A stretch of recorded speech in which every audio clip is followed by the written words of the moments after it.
Okay, so this is the Aaron view. My son gave it that name. Anyways, I wanted to talk about separation of church and state. Um, there's, to me, a lot of confusion about what that was intended to mean or what it should mean in our government. Um, the founding fathers, in establishing this government, they did not have the same type of worldview as we kind of like to put on them from the way we interpret the Constitution. So it is, when I think of anything, you can have like these freelance interpreters for anything, for art, literature, whatever it is, and that's great. I don't mind people doing that, but it makes a lot more sense to kind of find out what the author or the painter or anyone else has to say about what they were painting or writing or whatever. That's a lot more relevant to me.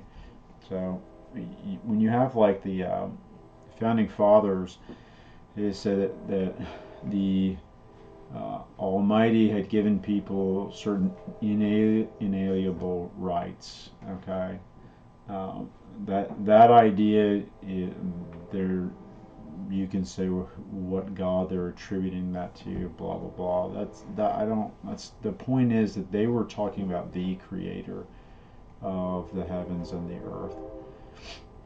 So, like, faith for them was not foreign to government. It wasn't foreign to the affairs of man. They weren't atheists for sure. Um, Even though many of them had differing faith systems, but they were not faith systems that you would find in other countries, because those things were basically non-existent in those people that came to settle here. So um, a lot of this stems from the really people always, I don't know where they even got it from. It's the same as a lot of things in this culture where people don't know a lot about really what they're talking about, and so they just start talking about it anyways. But the separation of church and state was a letter that Thomas Jefferson wrote to some.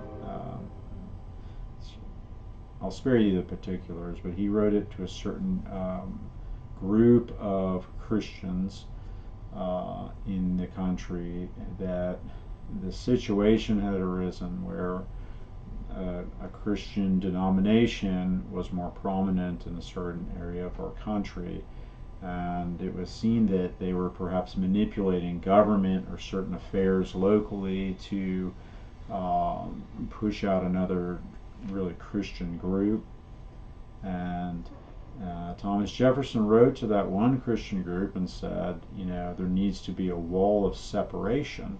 Okay, the wall of separation was that you can't have like a Christian group uh, in power and authority over local government and pushing out another Christian group and not allowing them the same rights as whatever, if they were getting, one group was getting tax benefits or land benefits over another group.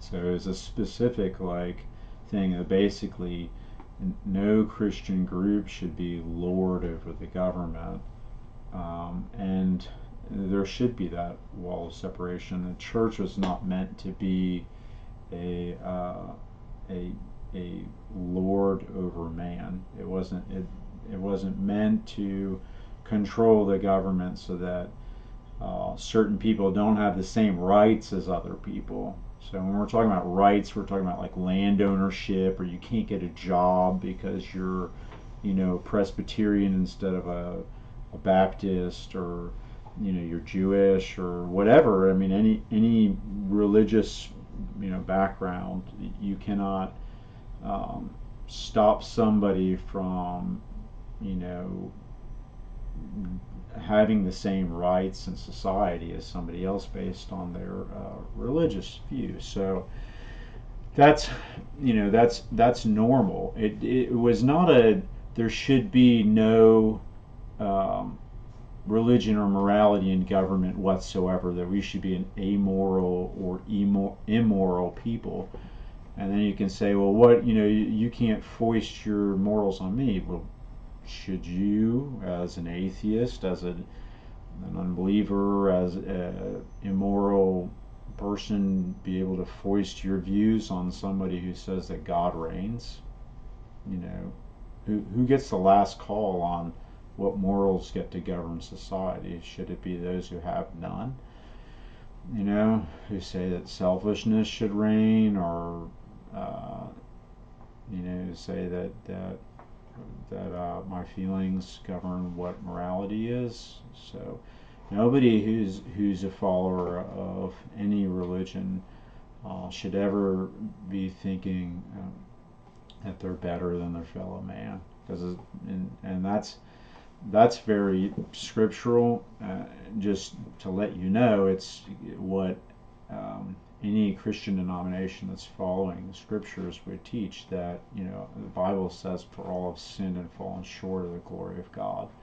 So we're all on the same playing field as far as that goes. We all have sinned. And so for a Christian to look down on somebody who they think is not following the Lord is a major mistake, and they're in error. So the main point, though, in this video, which I wanted to explain, is this conception that there's separation of church and state has been greatly misconstrued from its origins. They're not based on fact as far as what actually occurred, where those phrases even came from, and they're a wrong way of viewing how things should be. We should be a moral and just society. We should uphold, our neighbor. We should look out for the weak and the poor. Those are things that we should all agree on.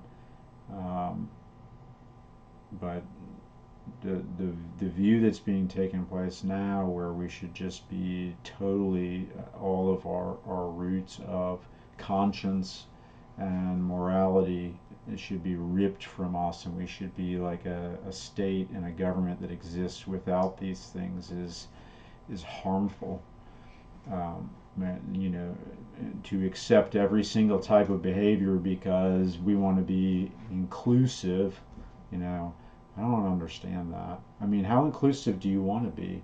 Do you want to be so inclusive that no matter how criminal or violent or hurtful, people are, that you're going to still include them?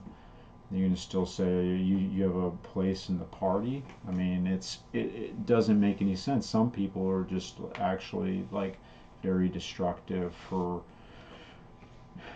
just people even being able to operate normally. So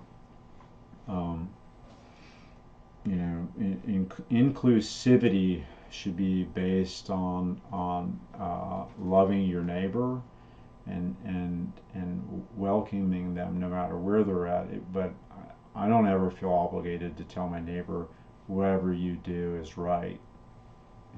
I love you no matter what you do, but not no matter what you do, whatever you do is right and good. That's really not being inclusive. You raise up, that's a good way for like parents to raise up majorly spoiled kids, not teach them anything because Johnny can decide better for himself, and Johnny doesn't know how to tie his shoes yet, right? So why am I letting Johnny make the major life decisions? I don't understand it. Wimpy, wimpy, wimpy, wimpy. Anyways, that's about it. Separation of church and state. It's good to study that. I mean, look it up. There's plenty of information nowadays on everything. You can do a Google search on that. You can read some books. What we talk about as far as separation of church and state is a majorly misconstrued talking point in this nation today. So thanks for watching the interview. Have a great Sunday, and talk to you soon. God bless you.